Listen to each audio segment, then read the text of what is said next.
Hello, everyone, and welcome to Culture Shock Week Day 5. Today we are going to be focusing on African culture. So, the origins of the African people. Um, as you know by now, if you've watched all the videos, it is thought that all humans descended from Africans between 30,000 and 200,000 years ago. The Horn of Africa is most likely where Homo sapiens originated. Another contradictory theory holds that the distinct Homo sapiens from various parts of Africa interbred to produce the various kinds of people that exist today. Humanity originated in Africa in any case, though. So, our culture for the day is the Nigerians, or Nigerian culture. So, here's the history of the Nigerian people. People have lived in Nigeria for countless years. From 500 BCE to 200 CE, this area served as the Nok Culture Center. Moreover, it is served as the hub of numerous pre colonial empires. In 1861, the region was placed under British administration, and in 1914, it became a British colony. Nigeria became a republic in 1963 after gaining independence in 1960. Military coups were created as a result of ethnic conflict, and these military organizations ruled the nation from 1966 to 1979 and 1983 to 1999. There's a gap in there because there was a president who led Nigeria who was also assassinated in between those years.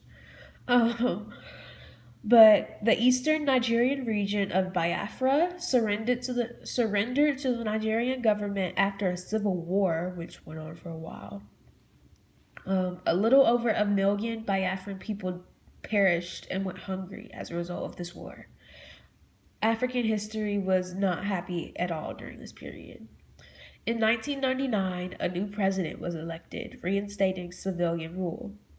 In Nigeria, the ethnic conflict that the military government had previously managed to contain broke out as soon as he was elected. In Nigeria, protests over oil production, hostilities between Christians and Muslims, and other issues started to surface. Currently, Nigeria is peaceful and safe with no violent incidents, and it's a lovely country and a pleasant destination. I looked at pictures of Nigeria and it's really beautiful there. So if I were to ever take a vacation, I would definitely be going to Nigeria. And I didn't make a slide introducing the culture for some reason, but this is the culture section for the Nigerians. So here's some core values and principles. Some of the core values and principles of Nigerian culture are respecting elders, speaking the truth, and not being wasteful, studying hard to become useful, being kind, and being punctual. These things are very important to Nigerian culture. In Nigeria, family values are highly regarded across all ethnic groups. There, the family is the primary social unit and it is expected that each person will eventually start their own family. Having children is highly valued as it is anticipated that they will be the ones who care for you when you get older. So they're just all about family. Our Nigerian author is Remi Adeji, I think. He's a children's author and academic editor, and he wrote Moonlight Stories and Stories My Mother Told Me, which are two books of stories for children's books for children. So next up is a Nigerian dance. It's called Ikambi, and it is the traditional dance of Nigeria. The movements are derived from the motions of the ocean.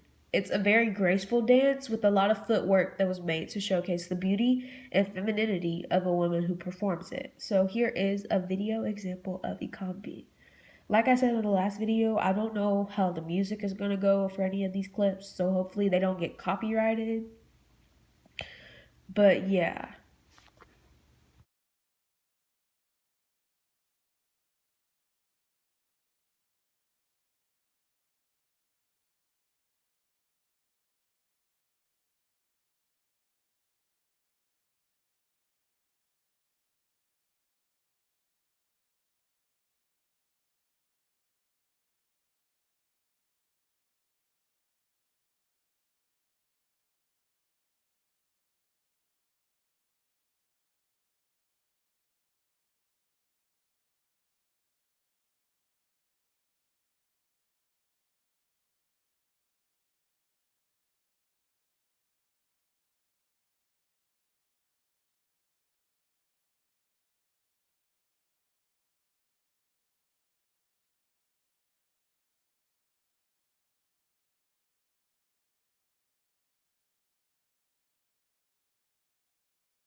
Next up is Nigerian music. Afrobeat is a Nigerian music genre that combines West African music styles with American funk, jazz, and soul influences, with a focus on chanted vocals, complex rhythms, and percussion. And like I said on the last slide, don't know how music is gonna go. So I'm not gonna include the video because I don't want to get copyrighted. But there's a link to the PowerPoint in the description that you can use to watch the video, or you could just look up Afrobeat on YouTube. There's a lot that pops up because it's a popular genre. So yeah. Next is Nigerian legend, and this is the legend of why the moon waxes and wanes, which are the moon phases. So, yeah, here is a video example of why the moon waxes and wanes. This is Ifeinwa. Welcome to Finding Africa, to explore and share the beauty of Africa, starting with folk stories from southern Nigeria. Why the moon waxes and wanes. There was once an old woman who was very poor and lived in a small mud hut thatched with mats made from the leaves of the tumbo palm in the bush. She was often very hungry as there was no one to look after her. In the olden days, the moon used often to come down to the earth, although she lived most of the time in the sky. The moon was a fat woman with a skin of hide, and she was full of fat meat. She was quite round, and in the night used to give plenty of light. The moon was sorry for the poor starving old woman, so she came to her and said, "You may cut some of my meat away for your food." This the old woman did every evening, and the moon got smaller and smaller until you could scarcely see her at all. Of course, this made her give very little light, and all the people began to grumble in consequence, and to ask why it was that the moon was getting so thin. At last, the people went to the old woman's house, where there happened to be a little girl sleeping. She had been there for some little time, and had seen the moon come down every evening, and the old woman go out with her knife and carve her daily supply of meat out of the moon. As she was very frightened, she told the people all about it, so they determined to set a watch on the movements of the old woman. That very night, the moon came down as usual, and the old woman went out with her knife and basket to get her food. But before she could carve any meat, all the people rushed out shouting, and the moon was so frightened that she went back again into the sky and never came down again to the earth. The old woman was left to starve in the bush. Ever since that time, the moon has hidden herself most of the day, as she was so frightened, and she still gets very thin once a month. But later on she gets fat again, and when she is quite fat, she gives plenty of light all the night. But this does not last very long, as she begins to get thinner and thinner in the same way she did when the old woman was carving meat from her. Moral: don't let old people starve to death. Help them find food. Next is a Nigerian recipe. I tried to pick something that was popular, and this one is jollof rice.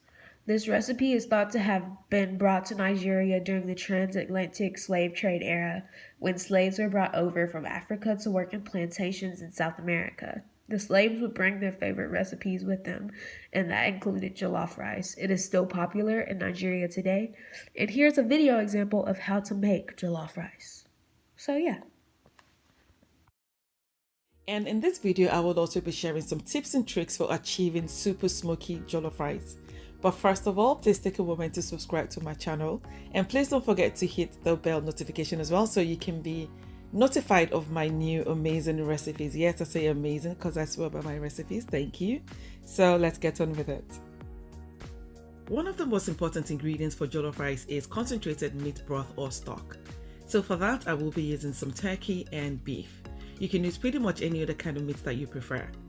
I really would have been fine with just turkey, but because its flavor isn't as potent as chicken or beef, I've had to add some beef as well to it. But feel free to use one or the other. And for seasoning, I will be using some chopped onions, curry leaves, fresh thyme, Scotch bonnet pepper, just the one because it's only for heat, bouillon cubes, salt, curry powder, and some garlic powder. I'll then proceed to mix thoroughly. After mixing, I won't add water because I need the meat to sweat out their own juices. I'll then cover and leave to simmer for 15 to 20 minutes. This process helps to intensify the flavor and taste of the meat and broth. So it's been 20 minutes and it's time to check back on the meat. As you can see, they have begun to boil at this time, so I'm going to add enough water to cover. Please don't add too much water, otherwise it's going to be too watered down and you need your stock to be super concentrated. And then I will cover and leave to cook until the turkey is softened.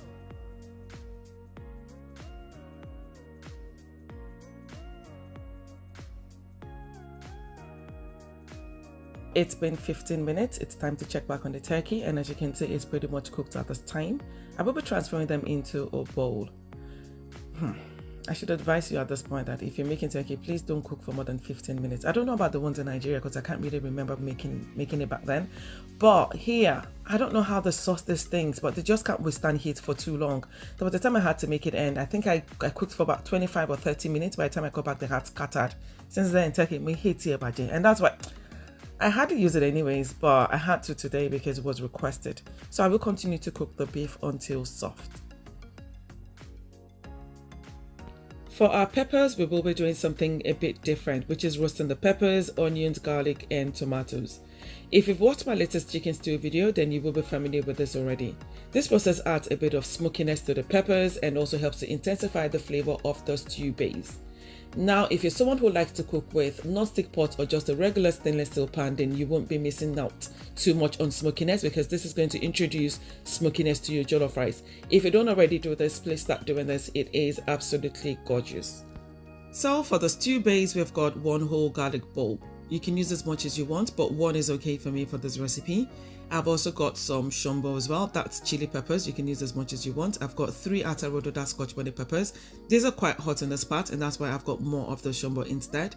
I've got onions, I've got tomatoes, and also some bell peppers. I'm going to chop them up and be back. So I'm done chopping the peppers, and I've also sliced off a part of the garlic as well, exposing the inside. So to this, I will be adding some oil. The reason for this is just so it doesn't get burnt or charred while it's being roasted. And after that, I'm going to transfer the tray into my preheated oven. My oven is preheated to 180 degrees Celsius, and this will be roasted for about 40 minutes. It's been 40 minutes. And after roasting, this is what it looks like. As you can see, they're pretty much cooked at this time. One of the benefits of roasting is it reduces the moisture in the vegetables, thereby eliminating the need for parboiling. For those who haven't got an oven, I will be showing you how to do this in a pan at the end of the video, so please stick around. I'll also be sharing some tips for perfect jollof rice. You're welcome.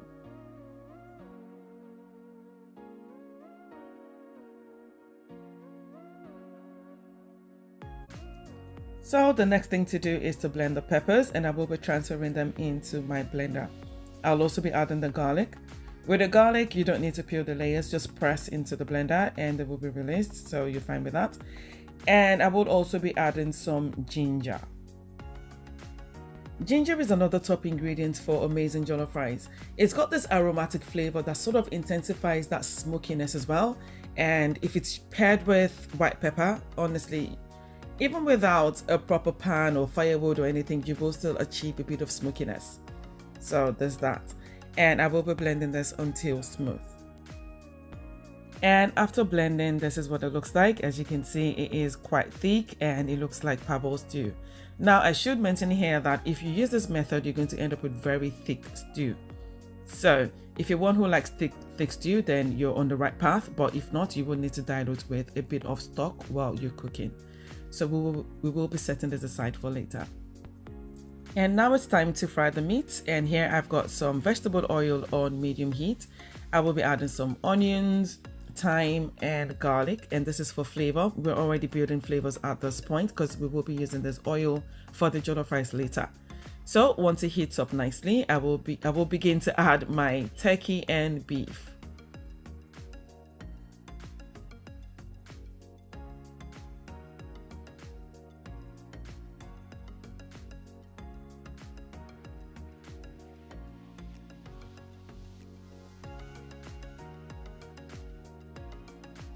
And once the beef and the turkey have been well distributed in the oil, I will be frying this until they're brown on all sides.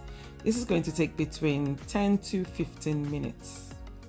And at this time, I'm fine with the beef, so I will be taking the beef out, leaving the turkey in there.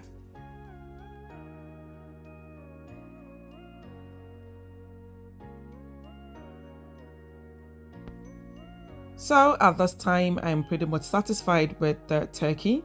As you can see, the brown on the outside but still juicy on the inside, just how I love my turkey. So I will be transferring them into a bowl, leaving the oil in the pan. So I did have someone ask me what I do with the residual garlic and onions from frying the meat. Well, you can add this to your pepper blend or you can discard.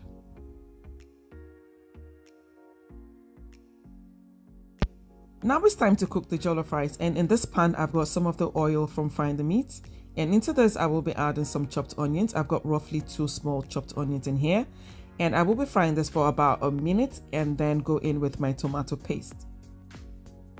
I'm sure you can tell that I've got 2 different tomato paste brands in here. Yeah, there's a reason for that, and at the end of the video I will be showing you which brands I use and why I use them. So we will be frying this for about 15 minutes or until it begins to taste really sweet. And also until the tomato paste begins to look a bit pebbly, you know, like little pebbles. I know some people fry their tomato paste for about 2 minutes and some just add it directly into the stew. No, you're doing it wrong. Tomato paste is very, very concentrated and it requires quite a long time, you know, for the onions to sweeten it. So you need to be very patient at this time. So this is the sort of texture you're looking for, and this is what I mean by little pebbles. So I will continue to fry this again for say another 2 minutes, but all in all I think I did about 15 to 16 minutes in all, and this is okay for me. At this time I'll introduce the pepper mix. In case you're wondering why I didn't parboil first, or you skipped the part where I mentioned this earlier, well, you don't need to parboil if it's been roasted previously. You only need to parboil if you're using the peppers and tomatoes raw. And as I mentioned earlier, this is so thick. I'm having a hard time mixing it with the oil. So I'm going to add a bit more oil to this. It's fine. You can always decant the oil if you feel like it's too much, but you need enough oil to fry this because it is way too thick. Anyway, after doing that, I will be adding my seasonings and spices. And for that, I'm using thyme, white pepper, bouillon cubes, curry powder, salt, and some bay leaves. At this time, I will stir to combine thoroughly and then leave to fry for about 45 minutes. Please do not cover this all the way. You need a splatter guard or just cover halfway, otherwise it's going to boil rather than fry. If you need a link to the splatter guard, I will be leaving one in the description box below. So it's been about 45 minutes roughly, and I did add a bit more oil to this because it was beginning to burn, as you can see, but that's fine. So this is just perfect for me anyway. And at this time I will add my rice and then fry for about 5 minutes. I should mention at this point that this is not parboiled rice, this is just washed rice. I washed it properly. I washed it until the water ran clear, and this is what you need to do as well. You need to wash until the water runs clear, otherwise you're going to end up with soggy rice. And if you're not very confident with using raw rice, what you can do is you can parboil before adding, but honestly you won't get that smoky flavor because the rice needs to fry. It needs to fry for a long time for you to achieve it. So I'm going to add some of the broth to it. I think I used roughly about 2 cups. I can't stress this enough, but jollof rice does not require too much liquid to cook. All it needs is steam, trapped steam. Your liquid should not be more than a centimeter above the rice, otherwise you'll end up with sweet boiled rice rather than jollof. And this is why olopos and caterers use Dutch pot. You know, is it Agbari Ojuku or the Adogon? One of the two anyways, the one for jollof. And that's because it traps in heat. You know, it's very heavy, and that the lid as well just traps in all the heat inside of the pot, thereby requiring little water to cook. Contrary to popular belief, jollof rice is fried, it's not boiled, and this is why it comes out in singles and it's a bit dry. To mimic the effect of a Dutch pot, we've covered the pot tightly with some kitchen foil, and then we're going to cover with a lid that hasn't got vents. By vents, I mean holes, and that's because we want all of the heat to be trapped inside of the pot, no escaping at all. After that, we will be cooking this 3/4 of the way. So depending on the kind of rice that you're using, with basmati rice, it cooks in less than 30 minutes. So I'm going to be cooking this for about 20 minutes, but you can check every now and then if you're not very confident with it. So it's been about 20 minutes roughly, and this is what it looks like. At this time, I will be stirring to combine. I won't be stirring all the way because the rice has started to burn, and I'm trying to avoid raising the burnt bit up. You need your rice to burn in order to achieve smokiness. See, caterers make reservations for burns. For a kula of rice, you typically need between, I think about 5 kg of rice, but they make between 6 to 7 kg because they know they're going to lose about 1 to 2 kg to burns. So, stingy people, you have to find a way. I know some people are always like, I don't want it to burn now, it will waste. You have to sacrifice some rice to the gods of jollof, otherwise you're not ready to eat. Anyway, I've just added a bit of salt because it needs just a bit more, and this is the point where you need to season to your satisfaction, because anything you do after this time won't really work because it won't be distributed well around the rice. Another important tip here is you need to use a wooden spoon. Right from the moment you add the rice into the stew, you need to use a wooden spoon, otherwise your rice is going to break. I mean, if you use anything else, it will break up the grains and it will be a bit soggy. So I'm going to go in with some butter and some chopped onions and tomatoes. Why the butter? I'm glad you asked. Let me tell you. During the frying process or during the cooking process, the rice loses so much moisture because it's fried, like I said, and it becomes way too dry. So what the butter does is it replenishes that lost moisture and also makes it really lush. And if you notice, a lot of caterers do this, but they use margarine mostly. I think they use Blue Band a lot, but I prefer to use butter. So I will be covering this up again and then leaving to cook until it's fully soft. This will take another 10 to 15 minutes thereabouts. So it's been 15 minutes and this is the end result. See how beautiful this jollof rice looks. Amazing. It tasted so beautiful as well. See, if you follow this recipe just as I've depicted on here, you're going to end up a professional jollof rice layer. This is guaranteed. My jollof rice recipes never fail, and this is a no-fail recipe just like the rest of them. So I will be sharing some more tips and tricks at the end of this video, so please stay tuned.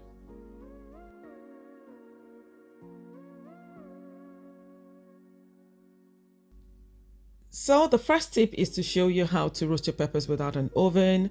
And what you need is your peppers. Obviously, these are not the peppers I use for my jollof, obviously, but these are all I've got at home. So you need a pan that's non-stick or anodized or cast iron, just something that doesn't stick. So add some oil into the pan.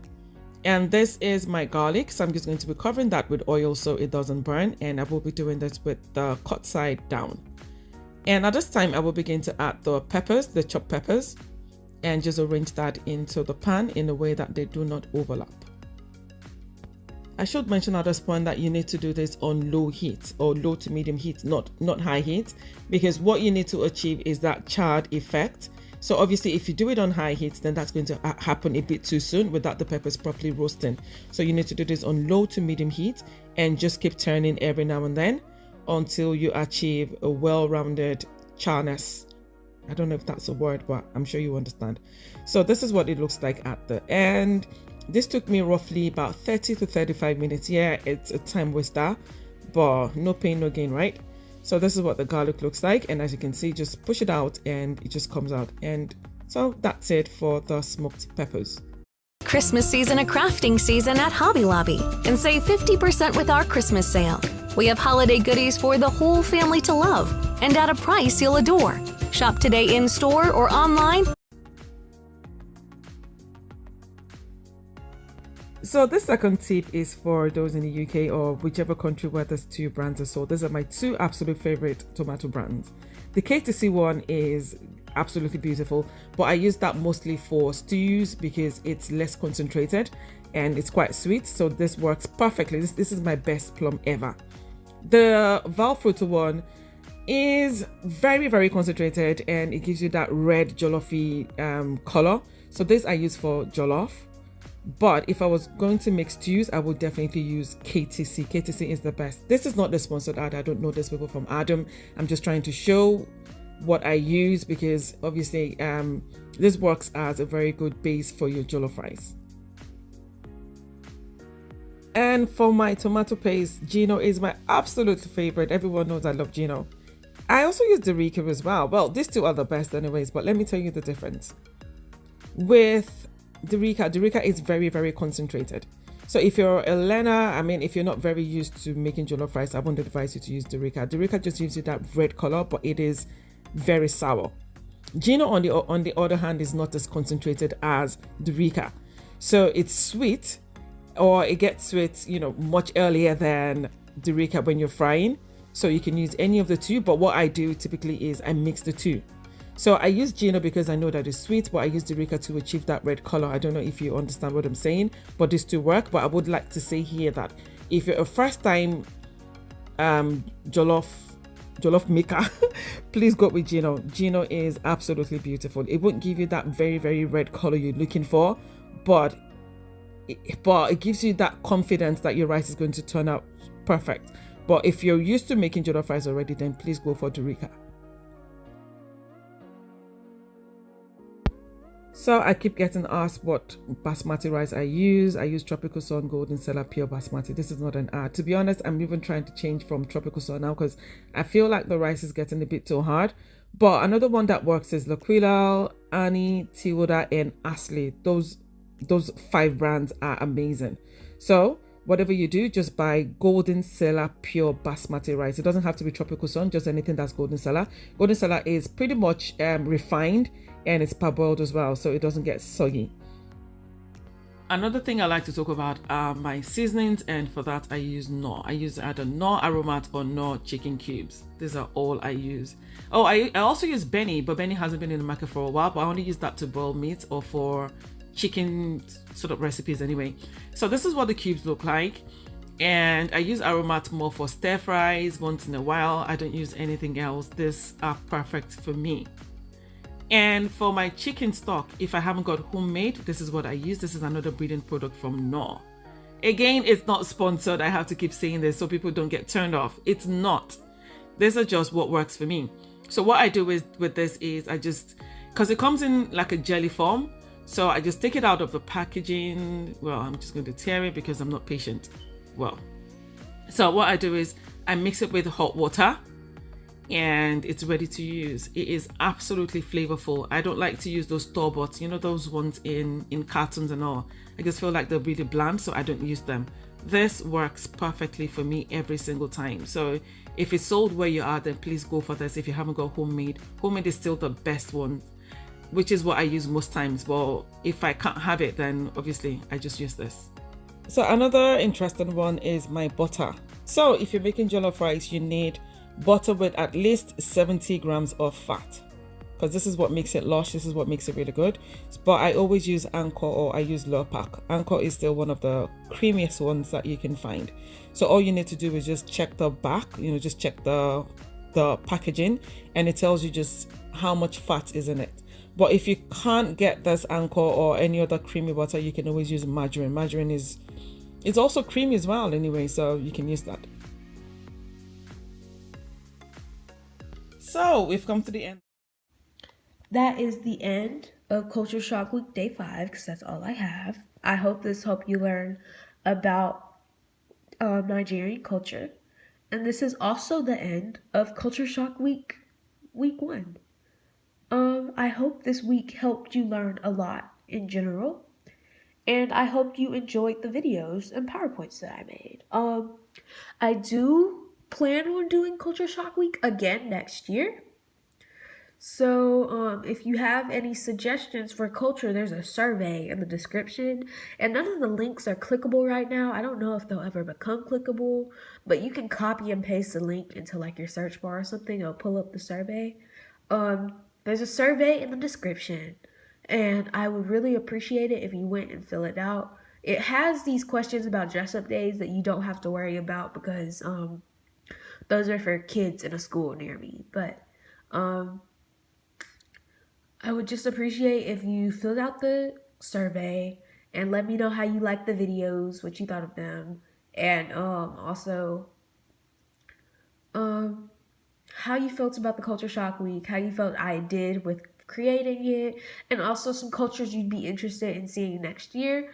This year, I did a lot of cultures that were pretty well known, and I feel like that was probably a mistake. I should have done something less well known. So, if you have any suggestions for anything that I could do, I think next year I want to do the culture in Malaysia just because I think the name Malaysia is really pretty.